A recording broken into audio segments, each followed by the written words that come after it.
ស្លាប់ចិត្តទឹកខ្មុំផ្អែមឆ្ងាញ់ចាញ់សំភងស្ងួនចាប់ចង់បានខ្លួនស្ងួនមករួមអើ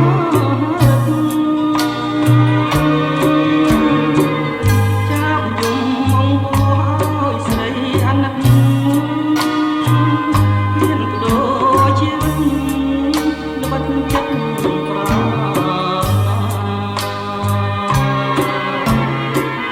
បើចាប់អភ័មស្លាប់ក្នុងទ្រង់ស្រីសូមចាប់យកក្តីនៅក្នុងហាត់ថាបើចាប់នៅរស់គុំចិត្តមេត្តាចាប់មានវាសនារូបក្បែរទ្រង់អូ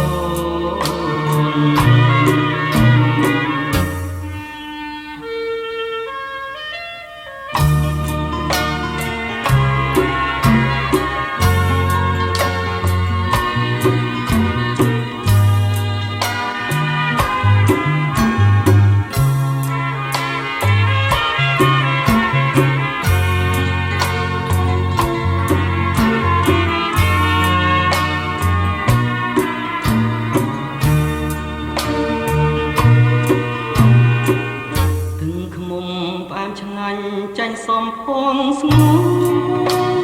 នចាប់ចង់បានខ្លួនស្ងួនមករួមមកចាប់យំមកបោះឲ្យស្រីអាណិតហ៊ានបដូរជីវិតល្បិតចិត្តប្រាថ្នា